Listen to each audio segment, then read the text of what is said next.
So I am Dr. Keval Christian. I am one of the senior consultant cardiac surgeon at Max Hospital Saket.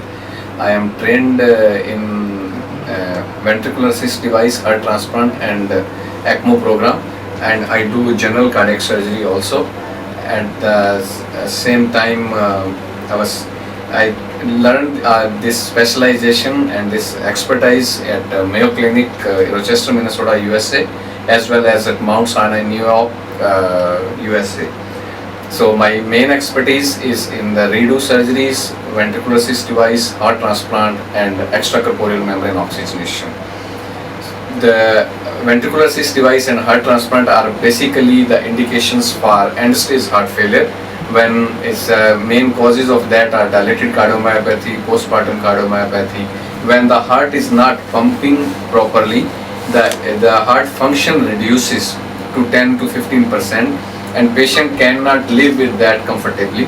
So then if we put the ventricular assist device or we do the transplant, patient's quality of life gets better, patient's organ perfusion gets better, that he can live a normal life and do all the normal activities which are required for him.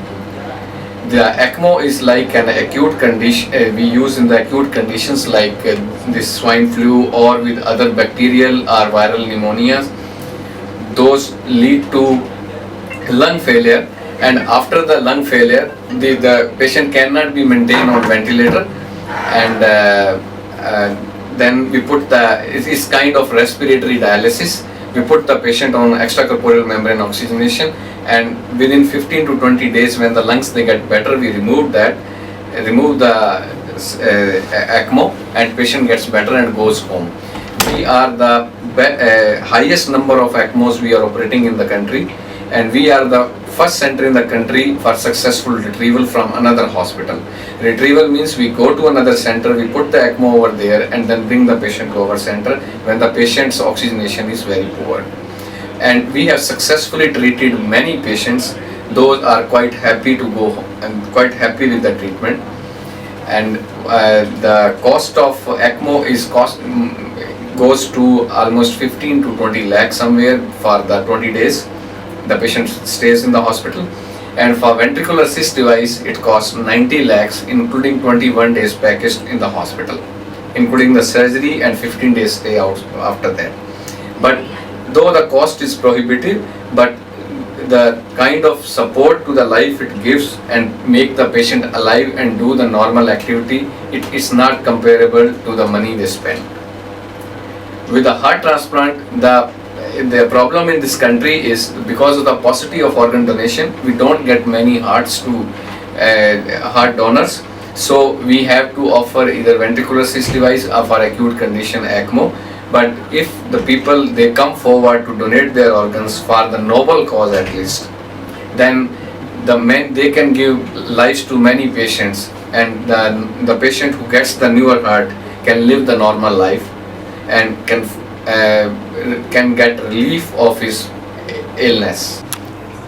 Indications for heart transplant or ventricular assist device are basically the end-stage heart failure. End-stage heart failure means when the pump is not working properly. If you have coronary artery disease, then you can go for bypass. If you have valvular problem, you can go for valve replacement. But when your whole pump is not working, then the treatment is either ventricular assist device or heart transplant. The other indications are when your rhythm is disturbed and it cannot be managed by ablation by the cardiologist or the medical treatment. And the other indications for that are the diseases which reduce the function of the heart by depositing collagen or other amyloid. That are the another indications.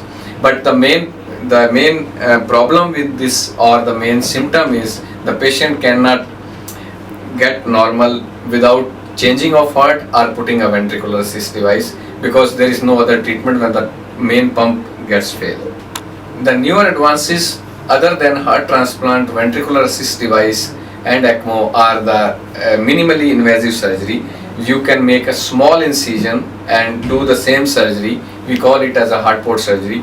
The another is robotic surgery, which the surgeon doesn't have to go to the operation theater. He can sit outside and with a robot he can operate the patient.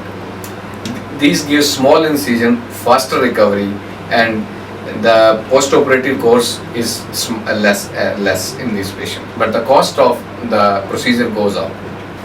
I would like to tell one patient story. Is that one of our patient, 38-year-old male, he's a known case of dilated cardiomyopathy, which I said end-stage heart failure. He knew this for the last 2 years. Then the cardiologist put the device in for the arrhythmia, and after 2 years he got admitted to another hospital with multi-organ failure, on ventilator, unconscious. All the liver and kidney labs were deranged, and he was told that he would die in next few hours. Then they asked what else can be done, and then somebody suggested them, then you can contact to Max Hospital for an emergent ventricular assist device placement. I went over there, I saw the patient, and then I brought the patient to our hospital. Medical optimization and with temporary mechanical support, patient could get better. And after the patient got better, we offered them two options. One is transplant, another is ventricular assist device. Because of paucity of organ donation, we don't have many hearts to wait for, and patient could not wait for longer.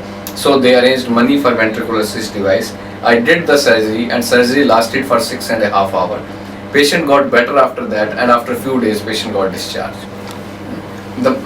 My message to the medical community as well as to the public is, if your heart is damaged and it's an end-stage heart failure, you don't have any medical treatment or temporary measures, then the heart transplant and ventricular assist device are available at Max Hospital, and you can avail these facilities and live longer life, and you don't have to compromise your life, quality of life, because after putting this device or the heart transplant, you can live a normal life as the other people they live. These techniques were not available in this country in last decade, but the surgeons who have come from, who are trained in abroad and come to India, they are doing this procedure. I am one of them, but though there are less in number, but still there is no loss of hope. So you can go for that and get treated by them.